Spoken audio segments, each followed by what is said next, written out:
My folks passed away in a car crash, and I ended up with a $200 million inheritance. But my hubby, Jake, is pushing for a split. I didn't hesitate and even set up a bank transfer on the spot. Jake gave me a skeptical look. Samantha, you're being way too generous. Me? Generous? That was just 3 days after the world was hit by that massive blizzard. Yeah, I was ready to hand him the cash, but he needed to stick around long enough to actually use it. Right after my parents' tragic accident, we were still dealing with the funeral when Jake suddenly vanished. On day 3, his lawyer popped up with divorce papers. That's when I realized we'd been at odds for the past 5 years. Turns out, the 2 years he supposedly spent relocating for work were seen as proof of our supposed separation. Legally, without a will, my parents' estate counts as marital property and is up for division. Surprisingly, I didn't freak out or lose it. I went along with the divorce and agreed to all of Jake's terms regarding the asset split. By that afternoon, Jake hurried over to sign the divorce papers. After signing, he asked, "So, when are we handling the asset distribution?" He couldn't keep up the act anymore. He just signed and was already pushing me for the transfer. I grinned, pulled out my phone, and said, "Right now." I put the phone on speaker and called the bank manager right in front of Jake. Since the amount was huge, the process was complicated and needed an appointment. I tapped on the calendar and picked a date. It landed on 8 days later, coinciding with our wedding anniversary. Jake seemed a bit uneasy when he saw the date I chose, but quickly tried to play it cool. "Samantha, you're being too nice." Me nice? That was day 3 after the terrifying blizzard apocalypse. Snow was everywhere, making the air so icy it felt like it was choking me. That was the day Jake and his mistress left me out in the cold to freeze to death. I couldn't move, my limbs went numb, and I became a frozen statue. The fierce wind shattered my icy form. I never imagined I'd get a second chance before my parents' accident. This time around, I had them draft a will and faked my death to get away. Whether the blizzard hits or not, Jake isn't getting a hint. After Jake left, I FaceTimed my dad. The call connected almost instantly. My mom's worried face popped up. "Hey, how's everything on your end? When can you come over?" Yeah, I told my parents everything as soon as I was reborn. My dad inspected the car involved in the accident and found signs of tampering. After that, he believed every word I said. Post-funeral, I personally sent them to a pre-purchased mountain villa and created a detailed list of all the setups needed. Holding my phone, I headed to the balcony. Everything was smooth. "I'll make it look like I'm moving, then join you guys. What about you?" My mom flipped the camera to show me the house. The villa had been completely revamped. Besides the supplies I asked them to stock up on, they reinforced the windows and bought heating gear. My dad even upgraded the electrical, windproof, and drainage systems. He's a designer, and based on my vague description of a blizzard, he created thorough plans. Right now, he was testing the floor heating with his sleeves rolled up. Seeing my mom pointing the camera at him, he straightened up. "Samantha, once the heating's up, even during a blizzard, you can rock a t-shirt indoors without freezing. If you need anything else, just jot it down. I'll grab it for you this afternoon." My nose tingled, almost bringing me to tears. Even though it's been 2 weeks since my rebirth, it still feels unreal. In my past life, my parents died so suddenly. Before I could process the grief, I was stabbed by the husband I trusted. Then the blizzard apocalypse hit. I didn't survive 3 days. Coming back, the unbearable cold that shattered my bones still surrounded me. Choking back tears, I said, "I want my mom's clear soup noodles." On the other side, my parents' eyes turned red after I returned. I found Jake sulking on the couch. The moment he saw me, he exploded with anger. "Samantha, where are my parents? Don't tell me you don't know. Their last sight was meeting you at home." I was momentarily stunned by his question, then laughed in disbelief. "Jake, are you out of your mind? Your parents are missing and you're asking me?"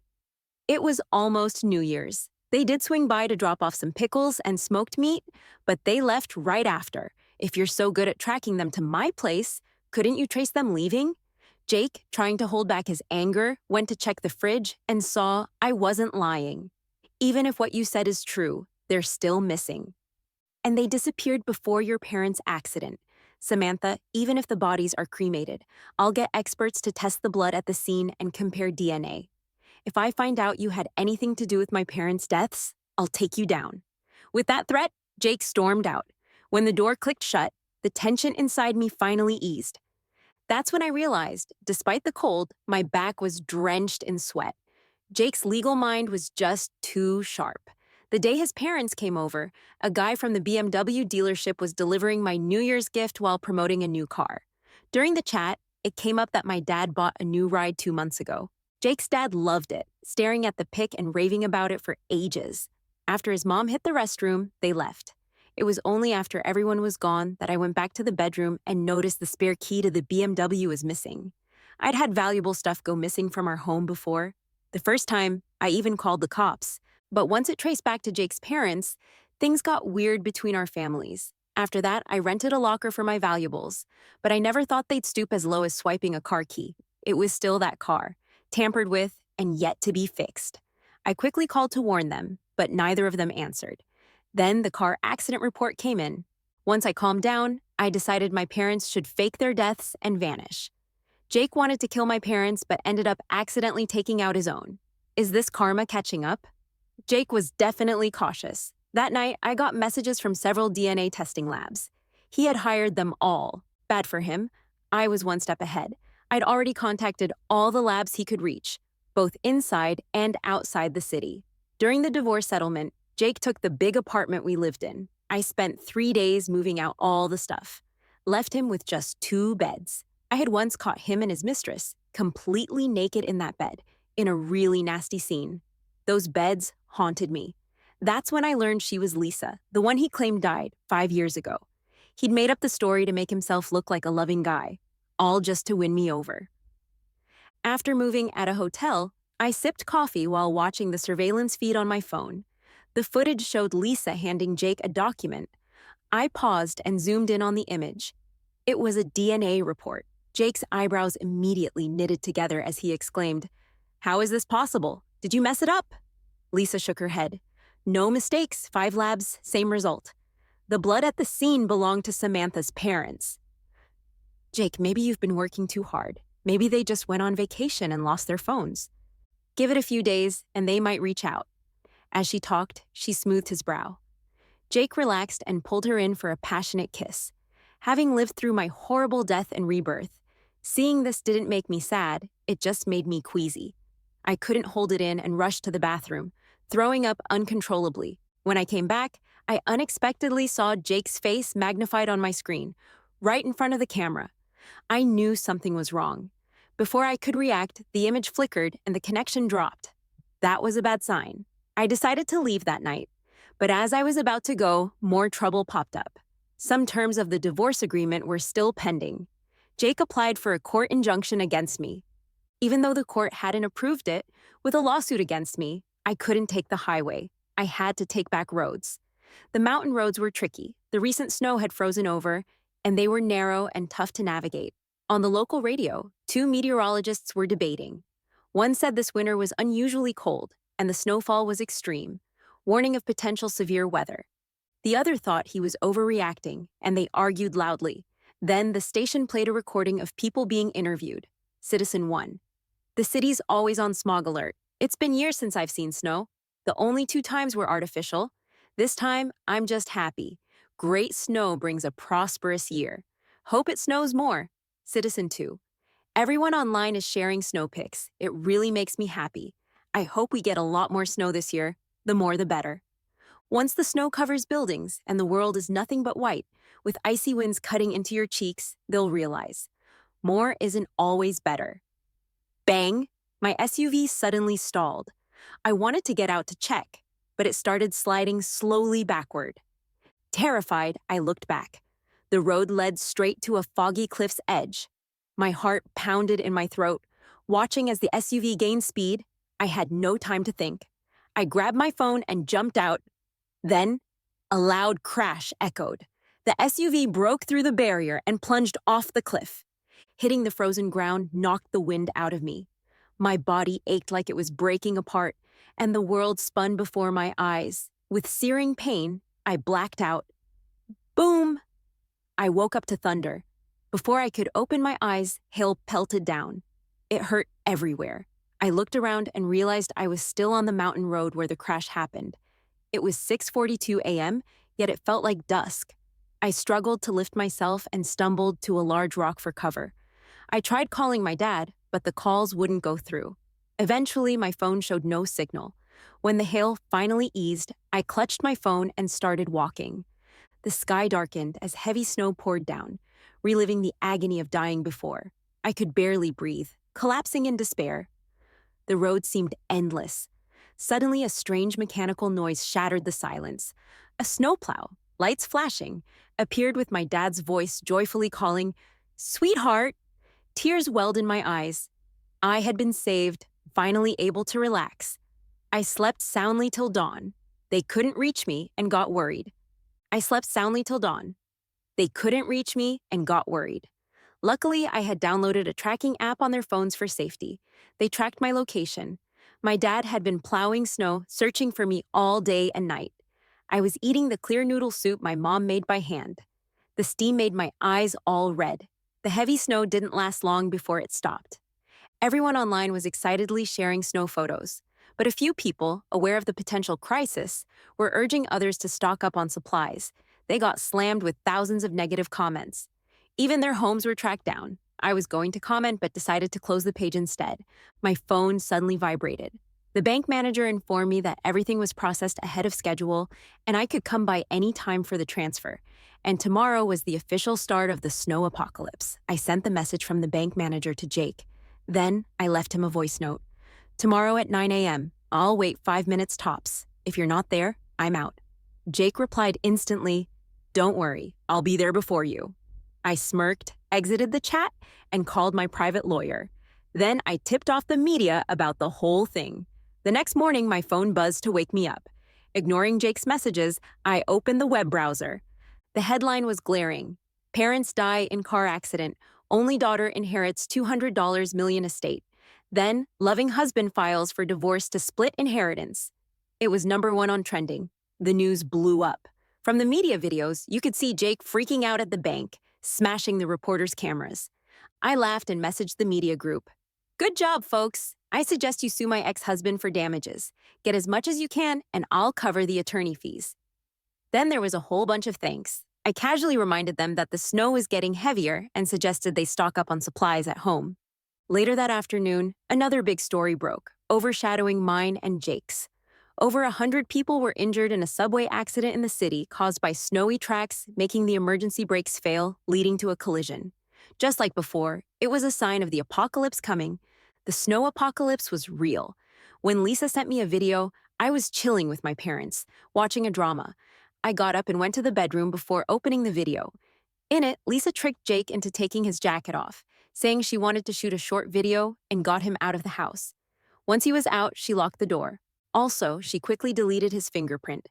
By the time Jake realized it was too late, he was banging on the door outside with his phone. "Lisa, what's this about? Are you messing with me? In this freezing weather, locking me out. If anything happens to me, you'll be legally responsible." Meanwhile, my phone was blowing up with notifications. It was the neighborhood group I hadn't logged out of yet. Lisa must have blocked Jake's contact, so he was losing it, dropped his usual polite act, and started angrily tagging Lisa in the group, also nagging management to send a locksmith. They said they put in a request, but no locksmiths accepted it. Totally expected. The snow was piling up, getting thicker by the hour. Heavy snow warnings were being issued all over the country.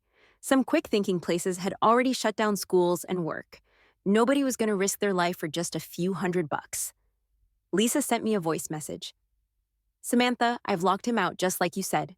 When will you transfer my money?" Before dying in my past life, I had Lisa thoroughly investigated. She came from a poor background but had a face that could rival a celebrity's. If it were a wealthy heiress, it'd be even better. But on her, it was just unfortunate. She'd been the object of male attention since school. First loves, abortions, dropouts, being a mistress, whatever you could think of, she'd done it. And in the end, she'd do anything for money. Originally, she went for Jake because he was smart, and she wanted free help for grad school exams. Once she aced the entrance exams, her worth skyrocketed. She ghosted him, broke up, and left the country with a rich guy before my parents' funeral. When Lisa came back, that's when she reconnected with Jake. Lisa had a knack for making men happy, and Jake felt hugely satisfied with her. Plus, he knew enough about the law to realize that divorcing now would benefit him the most. And that led to everything after. So this time, I went straight to Lisa. I offered her a lot of money to be my pawn. She was the inside person for the earlier surveillance and DNA tests. I sent her the $200,000 without hesitation and sent Lisa a screenshot of the transfer. Lisa, I'll be your loyal pawn forever, boss. Lisa, try checking if the surveillance video has been sent over. I opened the app. The video feed just came through. Jake was gone, but he posted in the neighborhood group. All the hotels in the city are fully booked. Can any kind neighbors let me stay the night? $20K for the night. I'll wire the money right now. The group went silent, just like in my past life. After this, Jake disappeared completely, but I had already stocked up a whole place full of supplies in the penthouse. Besides daily needs, I vacuum sealed lots of fruits and veggies. First, it could be Lisa's supplies. Second, if Jake were still around, I doubted he'd give up on this place. I made this clear to Lisa too. She didn't mind and just asked, "What's the deal with you and Jake? Do you really want him gone?" I didn't reply, but my intentions were pretty clear. The snow kept falling hard, and the first to feel it were the Northwest grazing lands. The livestock industry took a huge hit. Grasslands were covered in snow, cattle and sheep were freezing. Young ones couldn't survive. Some herders couldn't take it and ended their lives. City transportation was completely paralyzed by then. Snow in some neighborhoods was already piling up over the first floors.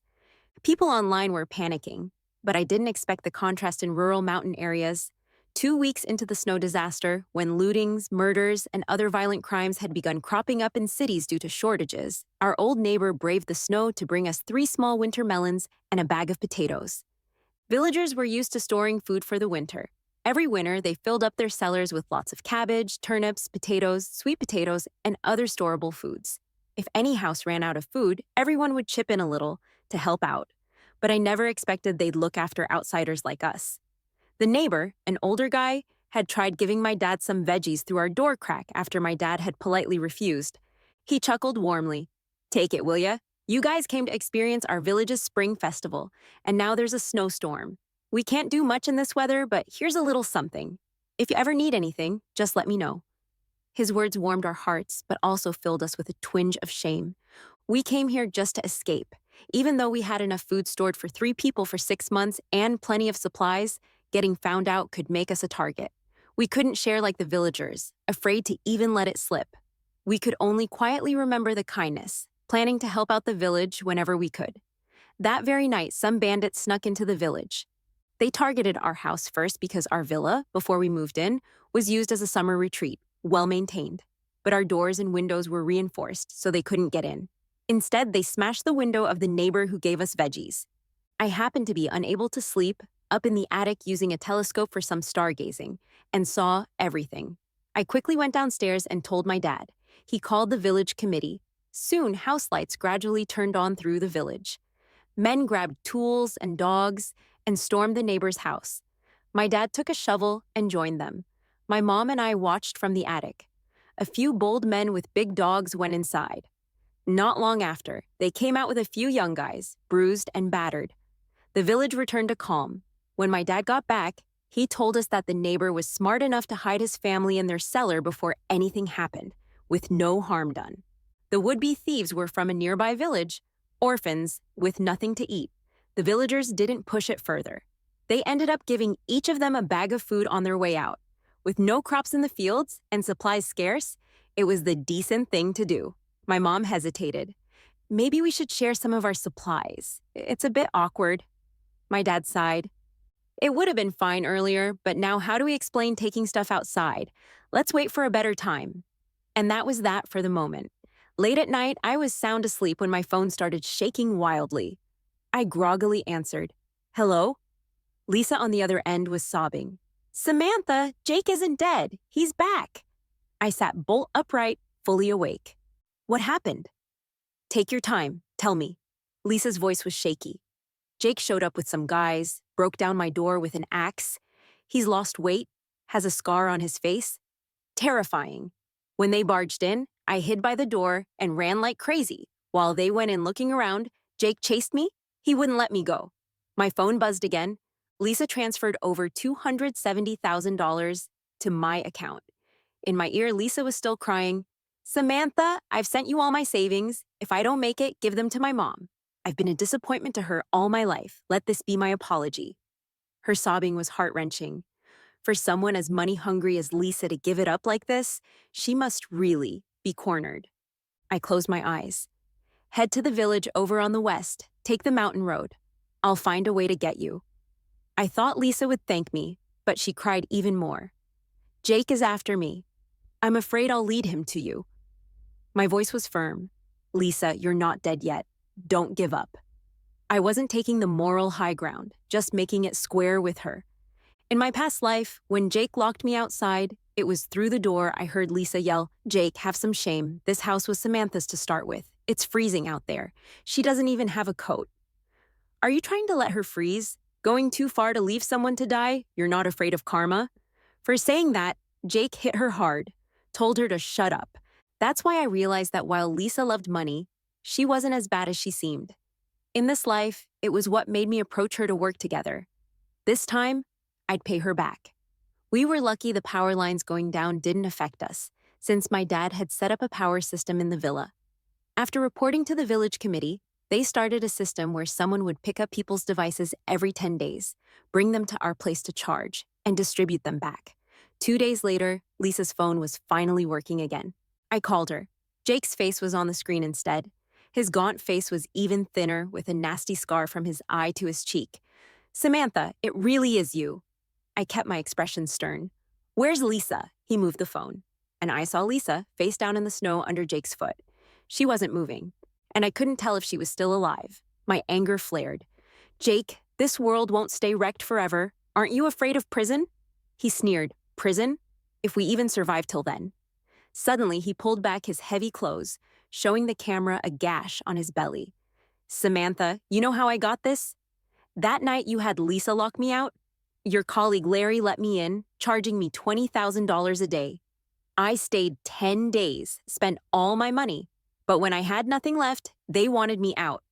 Out there, I'd freeze, convinced they'd let me die. I killed him, his wife, and kids. He slashed me with that knife. My body went cold, and it took a second to remember Larry. I shouted angrily, didn't Larry have every right to cut you? I mean, his kid is just 3. Why didn't that stab from Larry finish you off? Jake yelled back, it's because of you and that bitch Lisa. You both made me like this. Really? Even in a past life, when Lisa and I didn't do anything, wasn't he just as despicable? While we were talking, Jake suddenly lifted the foot that was on the back of Lisa's head. Lisa immediately arched her back and started coughing violently. Jake stared coldly at the screen. But I've changed my mind, Samantha. If you want to swap Lisa back, what do you have to offer? I snorted and gave him a cold glance, then hung up the video call. Who does he think he is to negotiate terms with me? After I hung up, I walked to my bedroom, looking annoyed, and pulled out a drone from under the bed. I sent it out because when Jake flipped the screen, I recognized the scenery. It was the entrance of the village. Sure enough, the drone quickly located Jake and 3 others. Jake looked twisted and was brutally abusing Lisa. The other 3 were around her, taking advantage as she actually embraced it, and even tried to sow discord between them and Jake. I had all the pictures printed and gave them to my dad to take to the village committee. Timing it right, I lied to my mom, saying I was going to find Dad at the committee and managed to sneak out. Though the snow was heavy, the roads in the village stayed clear. The villagers constantly organized to shovel it away, so walking wasn't too hard. 20 minutes later, I showed up at the village entrance. As soon as Jake saw me, he stopped abusing Lisa and started walking towards me with a knife. Bitch looking for your death? He threatened. But just as he got close, I showed no emotion and raised my hand, spraying the pepper spray right into his eyes. Ah! Jake cried out in pain. Clang! The knife dropped to the ground. Taking advantage of his agony, I fiercely kicked behind his knee and quickly handcuffed him. The other 3 noticed the commotion and began moving towards me. But from behind me came the sound of barking dogs. 3 fierce black guard dogs pounced on them, and they ran off in fear, one even wetting his pants. Seeing my dad and members of the village committee chasing them, armed with shovels and tools, I focused back on Jake. I walked up to him, grabbed his chin with one hand while slapping him hard with the other. Jake, didn't you always want to know where your parents went? I'll tell you now. Those charred bodies in that car accident were your parents. You messed with my dad's car to try and hurt him and my mom, but you ended up killing your own parents. Does it hurt? There's more to hurt about. I slowly stood up, coldly throwing a pregnancy report and a small box at him. This baby was discovered after your parents' funeral. I had an abortion after taking antibiotics, so it couldn't be determined as a boy or girl. The ashes are in this box. Lisa told me Jake wanted a kid, and it was one reason he brought up divorce and property division. We'd been married 5 years, and I never got pregnant. He even checked himself at the hospital. His fertility was top-notch, so he thought the issue was with me. Jake finally managed to open his eyes. His bloodshot stare gave me chills, and after a long pause, he trembled as he spoke. Good thing it died, otherwise bringing a child into the apocalypse would only mean suffering. I had enough and didn't look at him again. Supportively, I helped Lisa back home. With limited food in the village, Jake and his group of 4 weren't detained. They were beaten by villagers and then tossed out. 2 of them had dog bites so bad you could see bone. I saw using my drone. They stumbled, initially, supporting each other, drinking snow when thirsty. When food became impossible to find, those 2 injured turned burdensome. In the end, Jake and another guy killed them.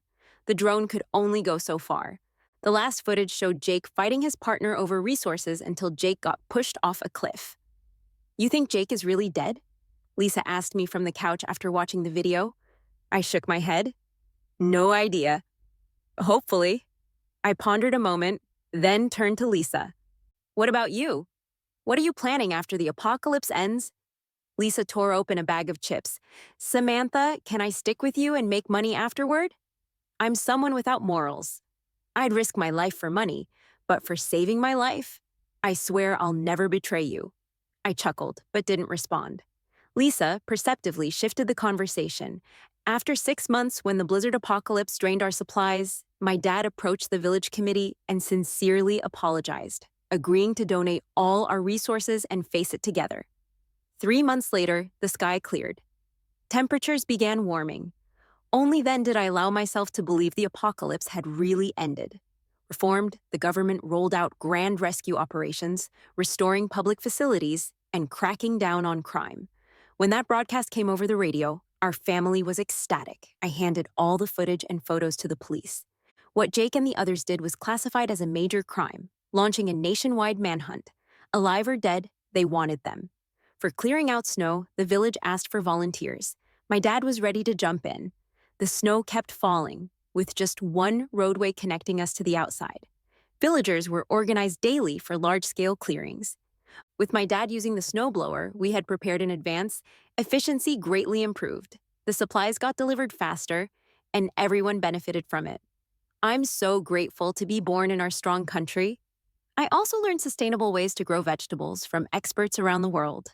Taking advantage of the time when the roads were getting repaired, I used my connections to bring in a large batch of hydroponic crops and related books. I plan to start growing them in an unused room at my house. After a few days of continuous work, I finally got everything planted.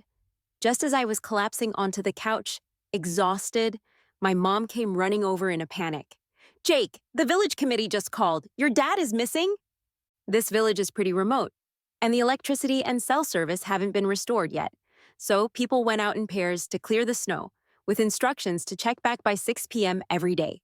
My dad had always made it back on time before 6, but today it was almost 9 p.m., and he and the neighbor who went with him still weren't back. It wasn't until almost 10 p.m. that the neighbor returned. Samantha's dad had driven off the mountain road. When my mom heard this, she fainted right away. We and some villagers, who came to help after hearing the news, braved the snow to search down the mountain. The heavy snow limited visibility, making it hard to get our bearings. I could only hope my dad was conscious enough to hear our calls.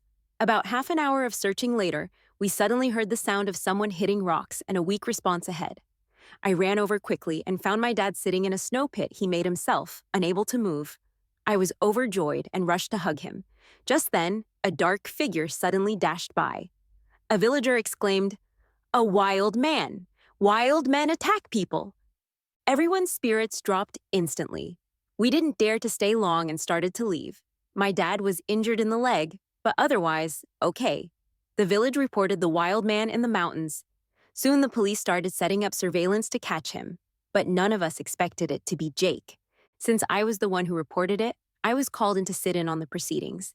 Jake had fallen but used his excellent climbing skills to get back up. He killed his companion, then survived by breaking into homes, killing and stealing supplies. After the blizzard ended, he was wanted and went into hiding in the mountains. Incidents like this were discovered over 100 times in the city alone. The police used Jake's case as a model example. He was sentenced to death. As more involved got caught, the 9-month-long blizzard apocalypse officially came to an end. My company returned to normal operations. On the first official day of work, my office door was pushed open. Lisa strolled in boldly. "Samantha, where's my desk? Today's my first day, so I'm getting paid, right?" "Aha."